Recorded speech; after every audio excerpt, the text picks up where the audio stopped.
அம்மா whey protein வாங்கணும், கொஞ்சம் காசு இருந்தா கொடுமா. சரிடா, எவ்வளோடா வேணும்? ஜஸ்ட் 5000மா. அவ்வளோதானா? ஆமா.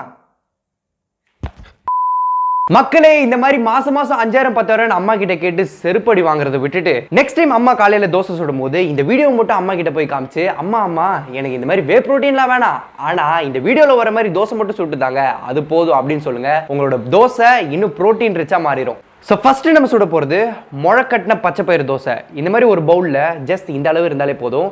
பச்சைப்பயிறு முந்தின நாள் நைட்டே நம்ம ஊற வச்சிட்டோம் அப்படின்னா நைட்டு ஃபுல்லாக ஊற விட்டுட்டு அடுத்த நாள் காலையில் இதை எடுத்து தண்ணிலாம் வடிகட்டி அப்படியே வச்சிட்டிங்க அப்படின்னா இந்த மாதிரி முளை கட்டிடும். ஸோ இந்த மாதிரி முளை கட்டினதுக்கப்புறம் இது செம்ம சத்தாயிடும். இதை அடுத்து நம்ம மிக்சியில் போட்டு நல்லா ஃபைனாக அரைச்சிட போகிறோம். அடுத்து இதை தோசை மாவோட கலந்து தோசை ஊற்றிட்டோம்னா நமக்கு ப்ரோட்டீன் ரிச் தோசை ரெடி. வாங்க எப்படி பண்ணலாம் பார்க்கலாம்.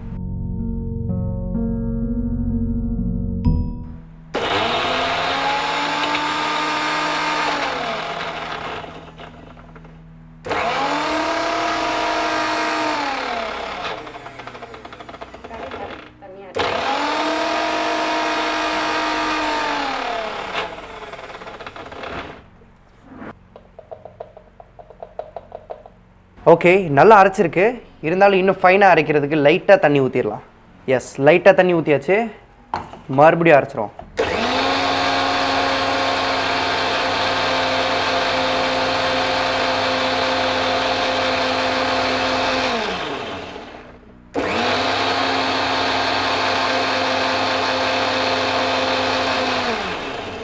நான் சொன்ன மாதிரி இப்போ நல்லா ஃபைனாக அரைச்சிட்டோம். ஸோ இப்போ அதை அப்படியே தோசை மாவோட கலந்துடலாம்.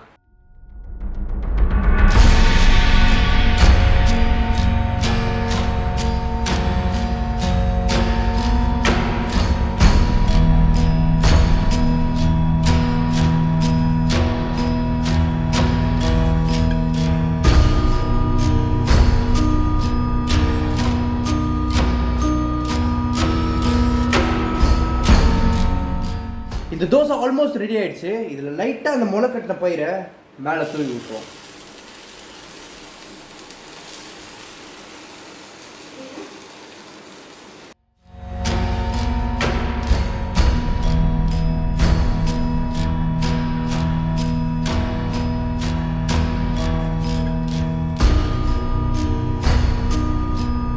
கைஸ், முளைக்கட்ட பச்சைப்பயிறு தோசை ரெடி. இதை நம்ம சாம்பாரோட சட்னியோட சேர்த்து சாப்பிடலாம். செம்ம டேஸ்ட்டாக இருக்கும். கண்டிப்பாக நீங்களும் ட்ரை பண்ணுங்க.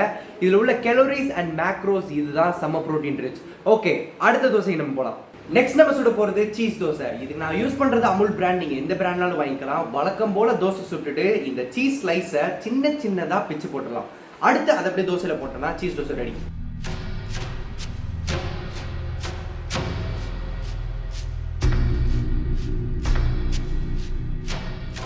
இந்த தோசையும் சரி, நம்ம சுடுற எல்லா தோசையும் சரி, ஃபஸ்ட்டு 2 சைடும் நல்லா வெந்துட்டோம். அதுக்கடுத்து எந்த இன்க்ரீடியன்ட்னாலும் போடுங்க. இப்பயும் இதை நல்லா 2 சைடும் வெந்த விட்டுருவோம். திருப்பி போட்டு 2 சைடும் நல்லா வெந்ததுக்கப்புறமா இந்த சீஸ் பீசஸை அப்படியே அங்கங்கே போடுவோம். நல்லா ஸ்ப்ரெட் பண்ணி போட்டு விடுவோம். அப்போ தான் அந்த சீஸ் டேஸ்ட் எல்லா இடத்துலையும் கிடைக்கும்.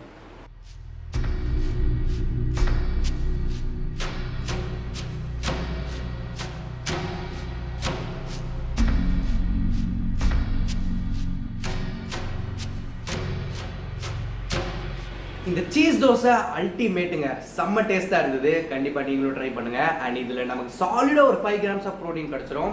அண்ட் இதில் உள்ள கேலோரிஸ் அண்ட் மேக்ரோஸ் இதுதான். வாங்க நெக்ஸ்ட் தோசைக்கு போகலாம். நெக்ஸ்ட் நம்ம பண்ண போகிறது பன்னீர் தோசை.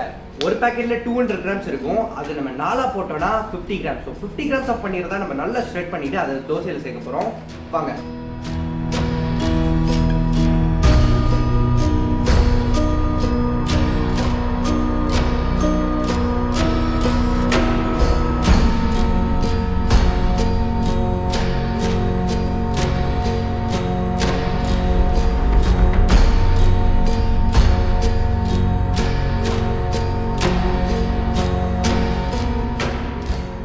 எப்பயும் போடுமே வழக்கமாக தோசை 1 ஸ்பூன் ஆயில் போட்டு ஊற்றியாச்சு. அடுத்து இப்போ அப்படியே பன்னீர் சேர்த்துடலாம்.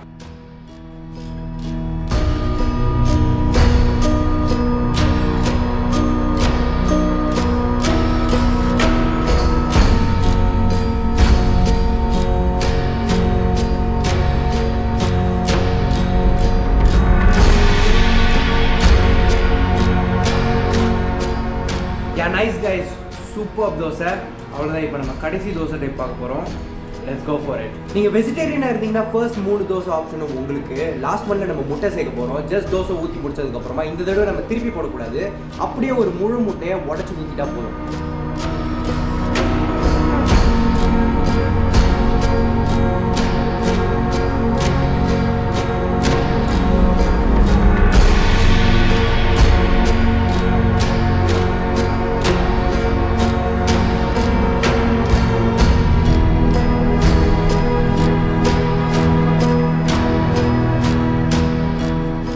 ஒரு முட்டை தோசையில் நமக்கு சாலிடாக 7 கிராம் ஆஃப் ப்ரோட்டீன் கிடச்சிரும். இன்னைக்கு நம்ம சாப்பிட்ட 4 தோசையுமே ப்ரோட்டீன் ரிச். கண்டிப்பாக இதில் ஏதாவது ஒன்று நீங்கள் வீட்டில் ட்ரை பண்ணி பாருங்கள்.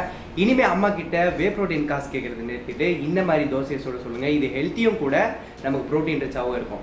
ஓகே கைஸ், இந்த வீடியோ உங்களுக்கு யூஸ்ஃபுல்லாக இருந்ததுன்னா கண்டிப்பாக லைக் பண்ணி உங்கள் ஃப்ரெண்ட்ஸுக்கும் ஷேர் பண்ணுங்கள். வீட்டு சாப்பாடு சாப்பிட்டு ஃபிட்டாக இருக்க ட்ரை பண்ணுற உங்கள் ஃப்ரெண்ட்ஸுக்கு இந்த வீடியோ ஷேர் பண்ணுங்கள். உங்களை அடுத்த ஒரு வீடியோவில் சந்திக்கிறேன் கைஸ். அதுக்கு முன்னாடி மறக்காமல் சப்ஸ்கிரைப். Peace out.